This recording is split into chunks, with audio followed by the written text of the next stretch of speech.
Chères téléspectatrices, chers téléspectateurs, je suis très heureux de vous retrouver dans votre émission Ilm wa Hadara, Sciences et Civilisation. On couple toujours des enjeux scientifiques très contemporains et des enjeux civilisationnels. Aujourd'hui, j'ai le grand plaisir d'accueillir Sérida Al-Iraqi. Bonjour. Bonjour. Sérida Al-Iraqi, on va avec vous explorer une belle frontière entre les sciences de l'économie et les mathématiques. Vous êtes d'abord un très grand mathématicien. Vous êtes spécialiste de ce que l'on appelle la théorie des jeux. Vous allez nous préciser cela dans un instant. Mais avant cela, votre petit parcours, oui.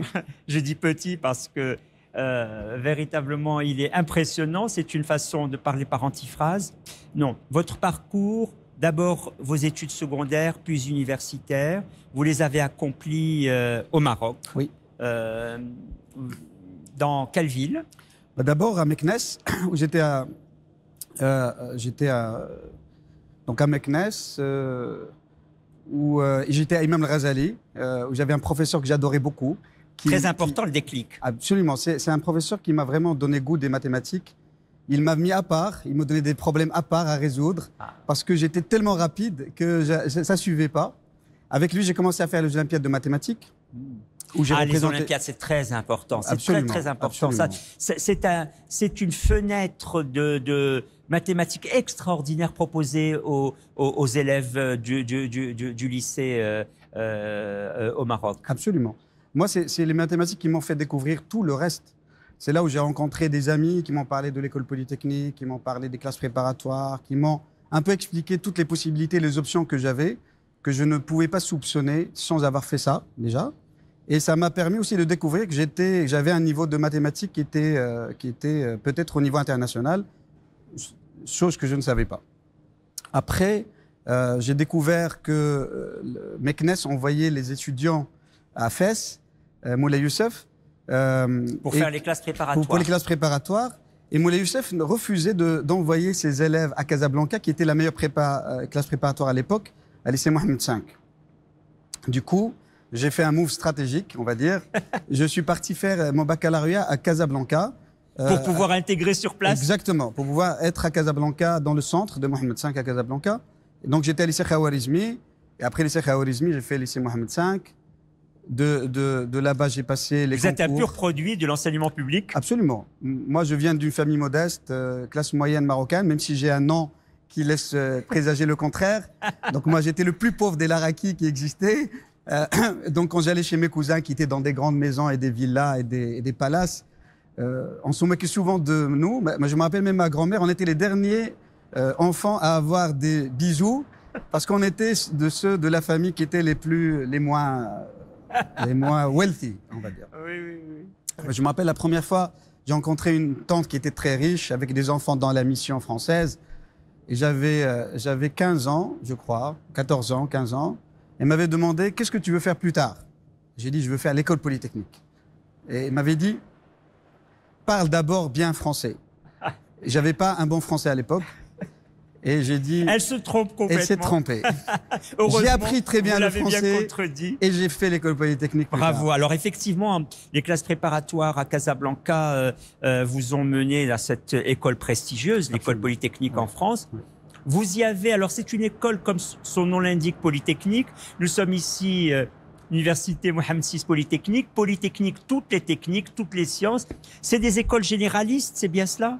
Absolument. En fait, quand on rentre à l'école polytechnique, on fait les sciences humaines et sociales, on fait la peinture, on a des cours en mécanique quantique, en chimie, en biologie. En fait, j'avais un parcours riche dans toutes les sciences, y compris les sciences humaines et sociales, les langues. Donc, on attend de vous que vous ayez un déclic pour une activité plus spécifique, une recherche plus spécifique, ou bien on sort généraliste? Il n'y a pas de... En fait, l'objectif, c'est d'ouvrir sur toutes les sciences et laisser le déclic, comme vous venez de le dire, se faire. Et vous l'avez eu quand précisément pour la théorie des jeux? La théorie des jeux, c'est venu un peu plus tard, quand j'ai fait... Après l'école polytechnique, il fallait faire un choix sur quoi faire après. À mon époque, la plupart, 90 à 15% des étudiants faisaient une école d'ingénieur en plus de l'école polytechnique. Donc ça s'appelait souvent, une école oui. d'application. Oui. Les mines de Paris, les ponts et chaussées, centrales. Maintenant, ça a changé depuis. Donc, et très peu choisissaient le parcours de la recherche scientifique. Oui. Moi, j'ai toujours aimé les mathématiques, j'ai toujours aimé la recherche scientifique, et je me suis dit, je ne pourrais pas partir, aller travailler comme ce que semblent faire tous les gens qui ont fait l'école polytechnique après, sans avoir essayé de faire de la recherche et faire de la créativité, inventer quelque chose. Je voulais inventer quelque chose. Quand j'étais petit, d'ailleurs, quand on me demandait qu'est-ce que tu veux faire plus tard, quand j'avais 5-6 ans, je répondais, je voulais travailler à la NASA. C'est bien. C'est vraiment ce que je répondais. Mais c'est très important d'avoir ces rêves-là. Ouais. Il faut le dire à nos jeunes aujourd'hui. C'était mon rêve à l'époque. C'est très important, Mais c'est très important. J'ai pas fini par travailler pour la NASA. Oui, mais vous n'êtes pas loin. Mais je voulais faire, au moins laisser pour voir est-ce que j'étais capable de faire quelque chose. Donc j'ai choisi de faire ce qui s'appelait à l'époque un DEA, diplôme d'études approfondies. Voilà, Maintenant, ça s'appelle master recherche. Donc voilà, donc à mon époque, tout le monde, tous ceux de Polytechnique de ma génération voulaient faire le master de finance d'El Karoui. Parce qu'avec ça, ils deviennent quant, ils deviennent trader, gagner plein d'argent. C'est le monde des finances. C'était le monde de la finance, c'était le monde qui attirait le plus de monde à l'époque. Maintenant, c'est l'intelligence artificielle, à l'époque, c'était la finance. Parce que c'est des salaires qui dépassent l'imagination. C'est cela. Donc, c'est des millions d'euros par an de salaire. Donc c'est clairement, ça faisait rêver tout le monde, quelles que soient les nationalités, en particulier les Marocains. Donc, beaucoup de Marocains de ma génération, ils sont allés faire de la finance. Moi, ça ne m'intéressait pas quand j'ai vu Les mathématiques, toujours orienté mathématiques. Moi, j'ai choisi de faire un master qui était un peu plus... qui m'a beaucoup intéressé, le titre, qui s'appelait Optimisation, jeu et modélisation en économie. Donc, il y avait 4 parcours dedans. Optimisation discrète, recherche opérationnelle. J'aimais beaucoup la recherche opérationnelle. C'est ça qui m'a attiré d'abord vers ce master. L'optimisation continue, et c'est tous les algorithmes qui maintenant sont devenus très importants en machine learning. Donc ça, c'était des algorithmes qui sont connus depuis 50, 60 ans, mais sauf qu'il n'y avait pas les données pour les analyser. Maintenant qu'on a les données, c'est les mêmes algorithmes, marchent très très bien. Après, il y avait les cours de théorie des jeux, et il y avait des cours en économie. Donc c'était vraiment très multidisciplinaire, ça couvrait beaucoup de choses, et donc ça me donnait l'option de choisir après le master ce que je veux faire comme doctorat. Il se trouve que l'école polytechnique, ils vous donnaient des bourses de doctorat. On n'était pas nombreux à choisir ce parcours, on était une quarantaine de la promotion. En fait, il y avait 400 Français admis et on était une vingtaine d'étrangers à l'époque. Maintenant, une centaine maintenant d'étrangers à l'école polytechnique. À l'époque, on était une vingtaine, il y avait 5 Marocains. 3 sont venus de mon lycée Mohamed V et 2 sont venus de Paris, un de Saint-Louis et une de Louis-le-Grand. Donc, il y avait une Marocaine dans ma promotion. Donc voilà, après avoir fait ce master, vous êtes engagé maintenant véritablement dans cette théorie des jeux pour faire votre doctorat. Oui. Il faut maintenant, peut-être pour nos téléspectatrices et nos téléspectateurs, donner quelques indications sur ce que l'on appelle la théorie des jeux. On joue à quoi? À quoi joue-t-on dans cette théorie qui est quand même, comme vous l'avez dit, très structurée mathématiquement. Absolument. Par des algorithmes. Ouais. Donc ce n'est pas un jeu d'enfant. Non. La théorie des jeux, je vais tracer les origines peut-être à Cournot. Donc Cournot, c'était un grand économiste français qui a essayé d'analyser la compétition entre 2 entreprises qui doivent produire des quantités. Donc si chacune s'ils produisent trop de quantités, le prix va être très bas et les 2 vont perdre. Donc chacune doit anticiper la production de la concurrente pour choisir sa quantité et inversement, et donc ça s'équilibre. Ça s'équilibre vers ce qu'on appelle le duopole de Cournot. Donc c'est un modèle très fondamental, même maintenant, et qui est enseigné. Donc il faut absolument de la coopération entre les 2 joueurs, si je puis dire, entre les 2 entrepreneurs. Il y a c'est la compétition d'abord, parce que je vais faire une meilleure réponse à ce que fait l'autre. Il y a beaucoup de phénomènes qui peuvent apparaître. Par exemple, on peut essayer d'avoir une plus grosse part de marché. Pour cela, on devrait peut-être essayer donc il y a quand même c'est pas aussi simple. On pourrait évidemment faire une entente avec l'autre et coopérer, mais est-ce que la coopération va tenir? Par exemple, on regarde l'OPEP. L'OPEP, c'est un ensemble de pays qui ont décidé ensemble de réduire ou augmenter la production de pétrole pour essayer de maximiser leurs bénéfices. C'est cela. Des fois, ça marche à peu près. Ça marche. Au début, on pensait que ça allait pas marcher. Ça a marché. Et donc ça a marché parce qu'ils ont quand même un intérêt commun à ce que ça marche. Donc ils rentrent tout à fait dans le périmètre des études qui sont menées dans cette discipline dite de théorie des jeux. Absolument. C'est une des plus grandes applications de la théorie des jeux, c'est l'étude des oligopolies. Et donc à partir de Cournot, Bertrand, évidemment John Nash qui a eu le prix Nobel, connu pour le film Beautiful Mind. Donc il a défini l'équilibre stratégique. Et depuis, ça a été beaucoup appliqué en économie. Plus récemment, ça commence donc sciences sociales, sciences politiques. Sciences politiques, la compétition entre des partis politiques, entre des États. Oui, vous avez beaucoup travaillé sur le vote majoritaire. Peut-être c'est le moment d'en donner une petite indication. Ouais, ça, c'est une autre application très importante de la théorie des jeux qui s'appelle Mechanic Design. C'est inventer les règles du jeu pour que tout se passe correctement. Dans une élection. Donc, en particulier les élections. Donc, moi, j'ai travaillé. Donc, ça, c'était après mon doctorat. Donc, j'ai fait mon doctorat sur les jeux stochastiques. C'est un domaine des mathématiques assez spécifique, très, très fascinant. Et j'ai commencé à travailler sur le vote seulement après mon entrée au CNRS. En 2001, je suis entré au CNRS. 2002.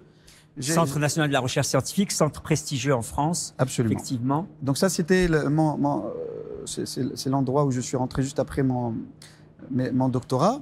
Et j'étais rentré dans un laboratoire qui avait un grand spécialiste du vote, qui s'appelle Michel Balinski, un grand mathématicien, qui a fait sa thèse à Princeton, avec John Nash, le même directeur de thèse que John Nash qui a eu le prix Nobel, avec Lloyd Shapley qui a eu le prix Nobel, avec David Gale qui aurait pu avoir le prix Nobel. Vous étiez bien entouré. J'étais très bien entouré, donc ça c'est la chance. Dans la vie, il faut avoir de la chance. Oui. Moi, j'ai eu la chance de rencontrer ce monsieur qui était un grand scientifique déjà. Il venait d'avoir sa retraite et moi, je venais de commencer ma carrière scientifique. Situation parfaite pour une transmission. Exactement. Donc lui, il voulait bien finir, moi, je voulais bien commencer. Et donc j'arrive, il me dit, voilà, est-ce que tu veux participer à une expérience pour tester un mode de scrutin qui s'appelait le vote par assentiment. Donc c'est un mode de scrutin où, au lieu de choisir un candidat, l'électeur doit choisir autant de candidats qu'il veut. Il peut voter pour 2, 3, 4 candidats. Après, le candidat qui a le plus de voix, il gagne. Donc Michel Balinski, il aimait bien ce système de vote et donc on l'a testé lors de l'élection présidentielle de 2002 en France, dans laquelle il s'est passé un accident électoral que peut-être certains de téléspectateurs s'en rappellent. Donc il y avait 16 candidats à cette élection. 11 d'entre eux étaient des candidats de gauche. Parmi eux, il y avait un ancien Premier ministre, le Premier ministre de l'époque, Lionel Jospin, qui n'a pas été qualifié au second tour. Oui. Contrairement à ce que tout le monde s'attendait. Oui. Il a eu 5 ans de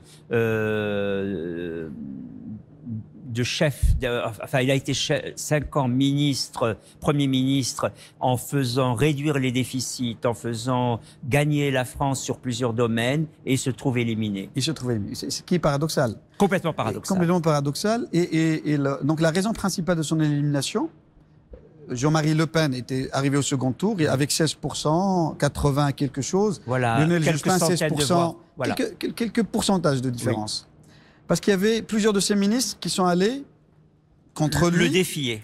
Pas le défier, parce que l'idée c'était il y avait la gauche plurielle. Ils se sont dit on va aller séparément, on défend nos idées, après on va se rassembler, ce qui est tout à fait démocratique. Oui. Donc la démocratie, c'est la pluralité des expressions.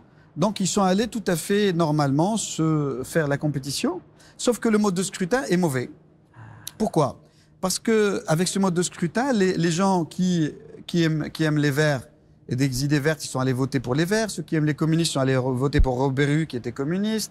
Madame Taubira, etc. Taubira. Donc les voix de gauche se sont dispersées sur les candidats de gauche. Voilà. Et c'est des voix qui ont manqué à Jospin pour aller au second tour. C'est cela. Le second tour, Jacques Chirac a écrasé Le Pen. Il a eu 82%. Contre 17%, ça montre bien que Le Pen, s'il avait été un sérieux candidat, il aurait quand même été à peu près à 50-50. Exact. Pas à ce score-là. Alors que tous les sondages... Pourquoi votre mentor trouvé que c'était un mode d'élection pas satisfaisant formellement. Qu'est-ce qui ne va pas dans ce type d'élection? Alors, ce qui ne va pas, c'est ce qu'on appelle le paradoxe d'Arro. Donc, Arro, c'est un grand économiste du XXe siècle qui a eu le prix Nobel dans les années 70 pour 2 contributions qu'il a fait. L'un, c'était l'équilibre général qu'il a fait avec Gérard Debreu. L'autre, c'était avoir démontré, entre guillemets, il n'existe pas de bon système de vote.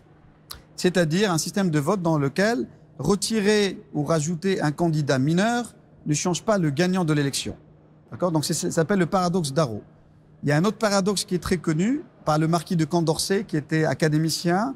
Donc, il y a 200 ans en France, on a commencé à s'intéresser au système de vote avec le marquis de Condorcet, Jean-Charles de Borda.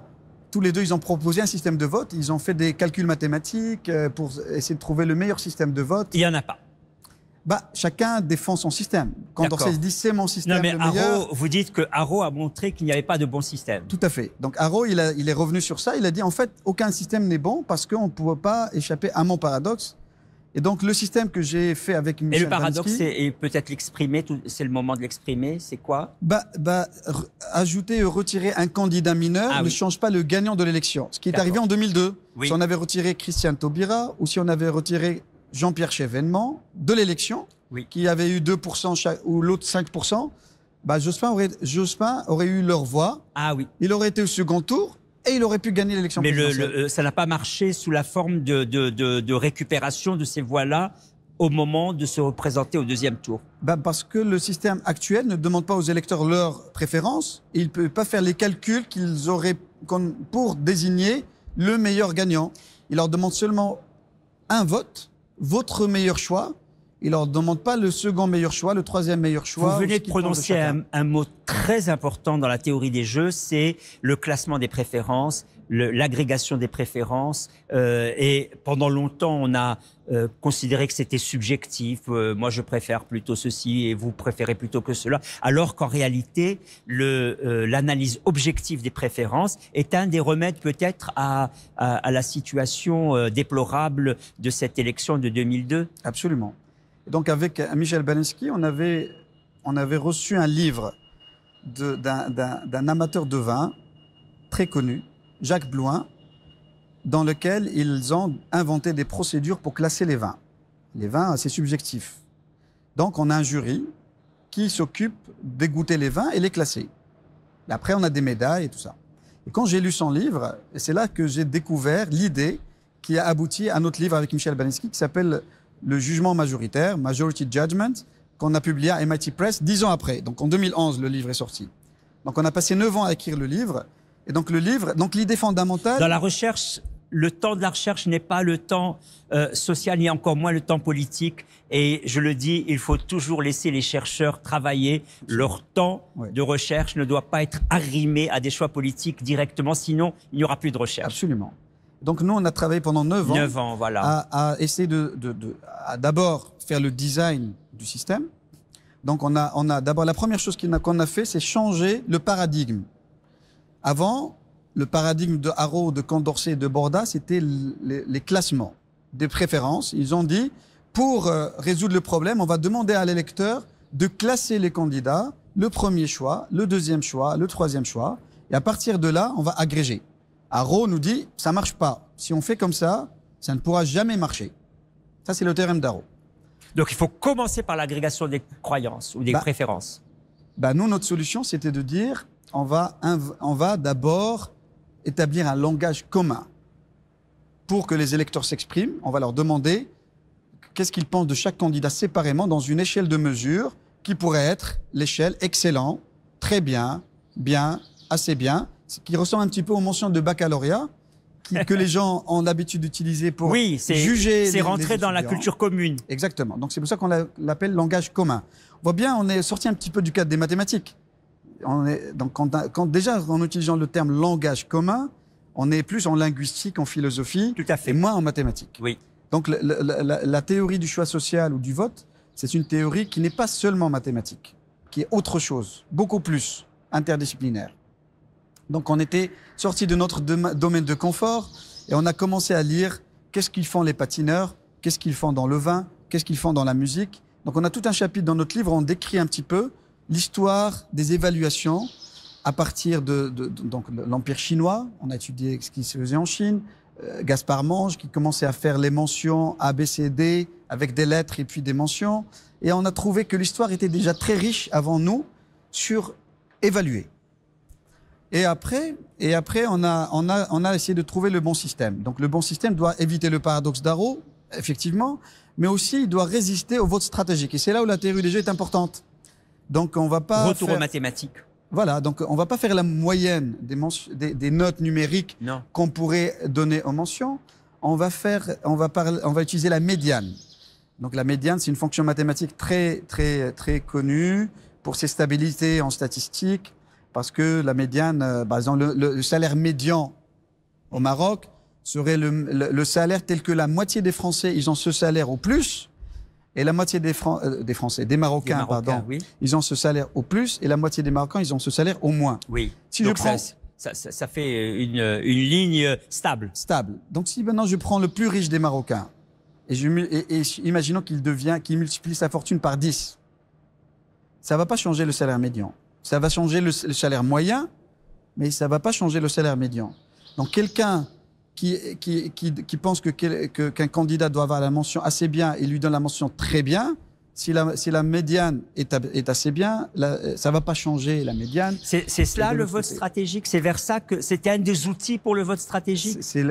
La théorie des jeux nous permet de classer les systèmes par rapport à leur résistance ou pas au vote stratégique et de construire le meilleur système, le plus résistant. Et donc nous, ce qu'on a fait, on a trouvé une formule qui classe les candidats après le vote, qui utilise la théorie des jeux et qui résiste au vote stratégique et qui est inspirée par cette idée de la médiane. C'est un peu plus compliqué que la médiane, mais voilà. Et donc tout notre livre, il cherche à démontrer pourquoi cette formule elle est bonne. Cette méthode de vote, elle a été après coup, donc utilisée quand même dans la pratique. Par exemple, elle est utilisée pour choisir le budget participatif à la ville de Paris. Elle a été utilisée lors des primaires populaires en France en 2022 pour désigner un candidat de gauche. 400 000 électeurs ont voté avec. Elle a été utilisée au Japon. D'ailleurs, notre livre est en train d'être traduit en japonais. Magnifique. Donc, ça s'est propagé et ça commence à intéresser le grand public. Donc, je résume. Théorie du choix social. Essayer finalement d'arriver à donner une rationalité aux choix que font individuellement les personnes, parce que finalement, quand on prend individuellement les choses, on est à un niveau d'invisibilité de quelque chose qui est significatif.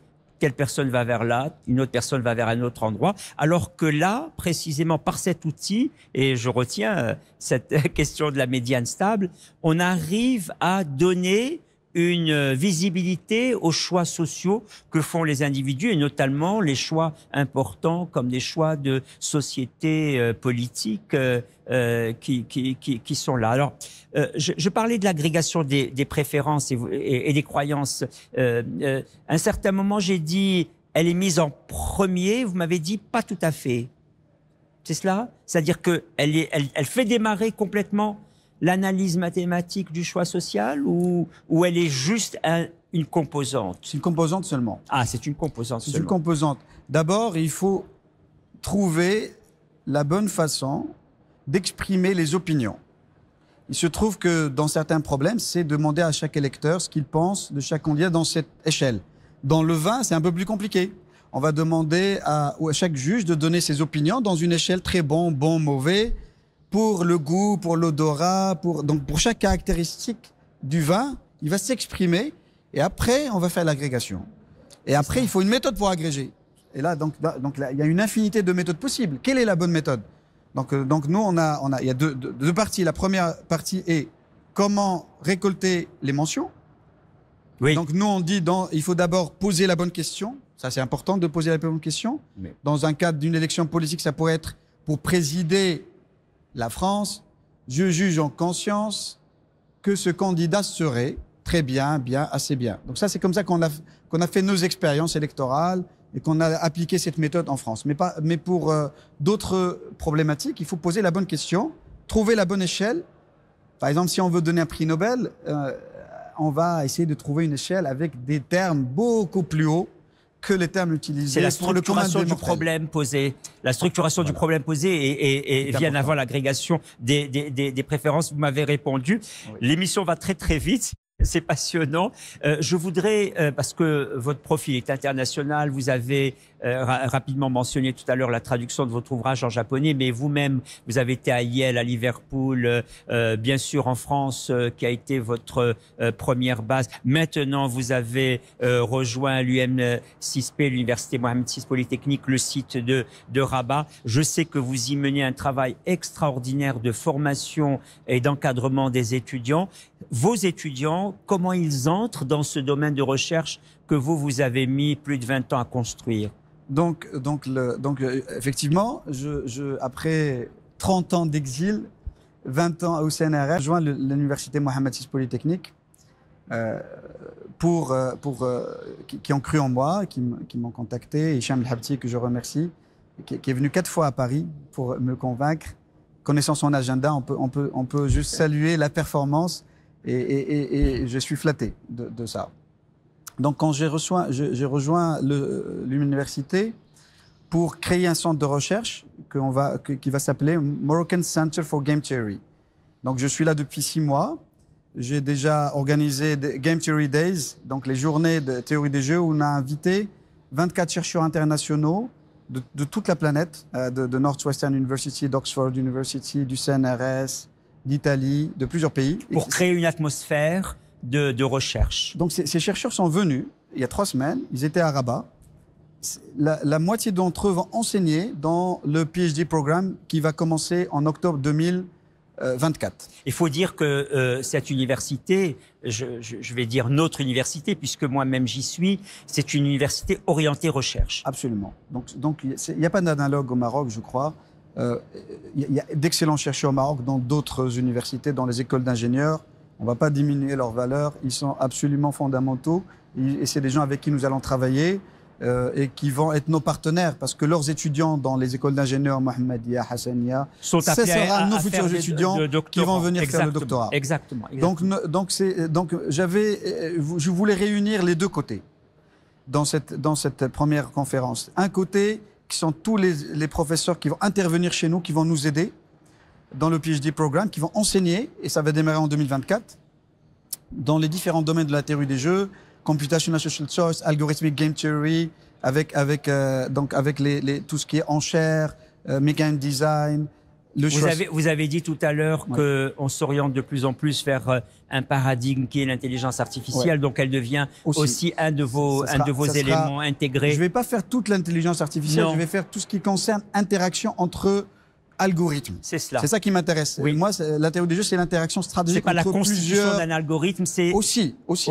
Parce que si je fais des variations entre les algorithmes et je mets plusieurs agents utilisant des algorithmes différents, ensemble, ça fait un système dynamique.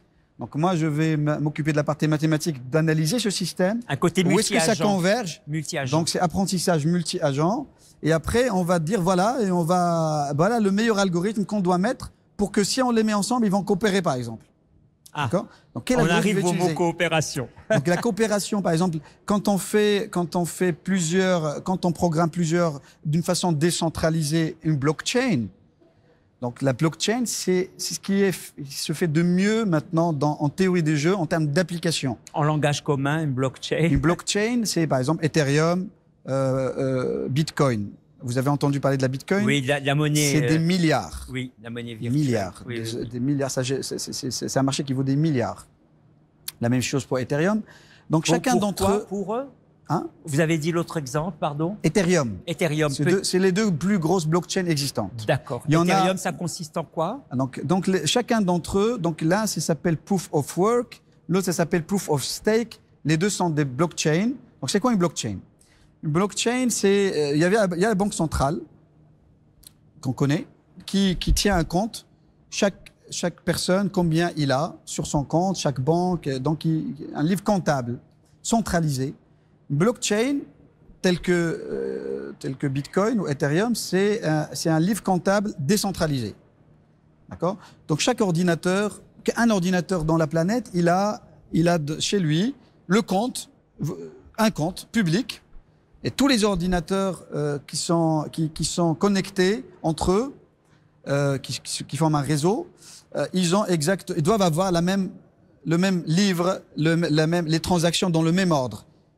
Telle personne a vendu à telle personne à telle heure quelque chose. Et l'autre a acheté, le compte de lui est ça, le compte de lui est ça.